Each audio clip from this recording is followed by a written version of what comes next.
First things we want to get to, there's a lot of things that happened just in the few days. But the first thing that I want to talk about is that Joe Biden was able to once again add something to his resume. We have a couple of hostages that have been released.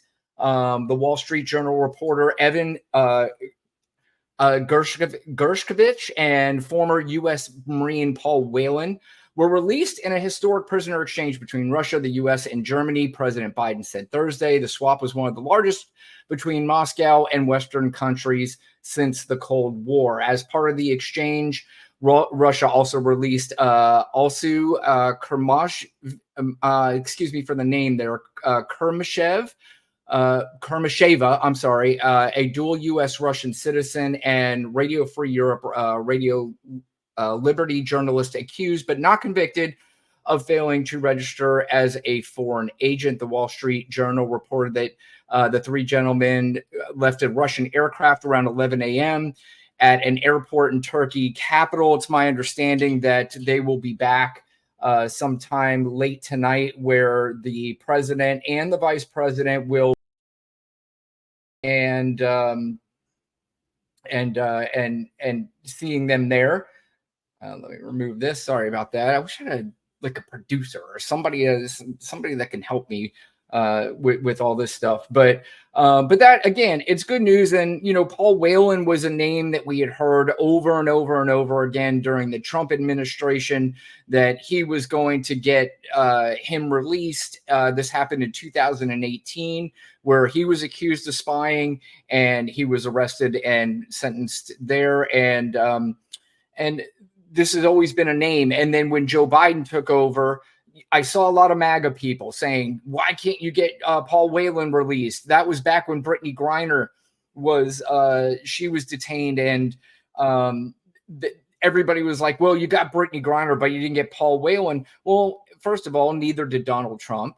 And Donald Trump had been bragging just within the last month or so, saying that he will get Paul Whelan released within the first few days of him winning the presidency, and it'll definitely happen. Whether it's in the very first few days of him getting elected, or on the day that he takes actual office, which, as the days go on and the polls continue to show that possibility is seeming less and less likely. But that's something that we could talk about here in just a little bit. But it is good news. And the president of the United States, Joe Biden, was asked about Donald Trump's comments about that, and he had this little clapback.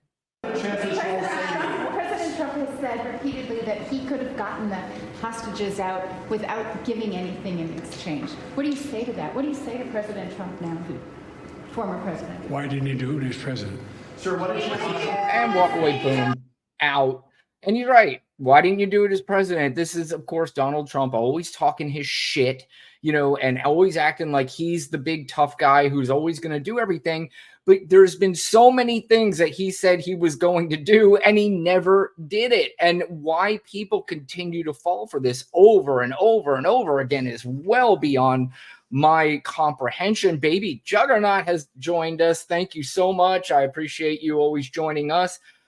Just me tonight, so I hope I'm not ruining it for you. But again, we did get some great news that we do have some hostages coming home. It's going to be a great reunion for them and their families, and just another accomplishment for the long list of accomplishments of this president, Joe Biden. I was reading the other day that Joe Biden, on the first night of the DNC, is going to be a speaker, and I have already told somebody that is going to go down in one of the greatest political moments of all time. When he takes that stage, it may take about 5 to 10 minutes for him to be able to talk, and every bit of that is going to be deserved.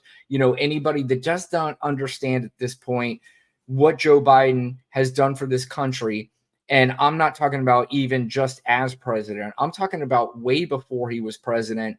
And when he stepped in, I mean, he has run for president a few times, and it did not work out for him. And I'm sure that was horribly disappointing. And he literally came out of retirement to run for president one last time because he saw the 4 years of Donald Trump and said, I've got to do something. And because I've got the recognition, because I've got the name, I believe that I am the only person that can beat Donald Trump at this particular time. And sure enough, he was dead on correct. And in the beginning, it didn't look good. He was falling behind the first two primaries. I think he finished third, fourth, fifth. I mean, he was not finishing well in the primaries. And then South Carolina came along. James Claiborne, who has a big voice, not just in South Carolina, but in the political landscape, especially on the Democratic side, came out, endorsed Joe Biden, and said, this is our guy. This is the one who's going to beat Donald Trump. And from that point, he just rolled through the primaries and took care of business and destroyed, for at the time, the whole MAGA movement.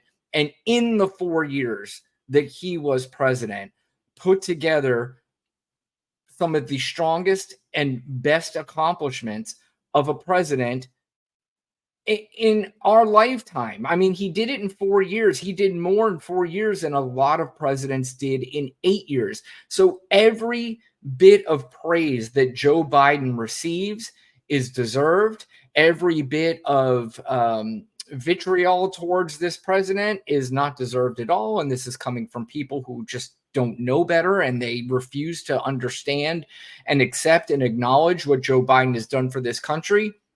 And, I couldn't be more proud to have voted for him. I would have absolutely 100% voted for him again had he run. And here's the thing. Everything right now feels really good with Kamala Harris. I mean, the transition, Alana and I were talking about this the other day. It's only been 9 days. Well, now at this point, it's been 11 days. But at the time we were talking about it, it was 9 days when Kamala Harris basically took over the reins. Now, she's not the nominee yet officially, but she's going to be.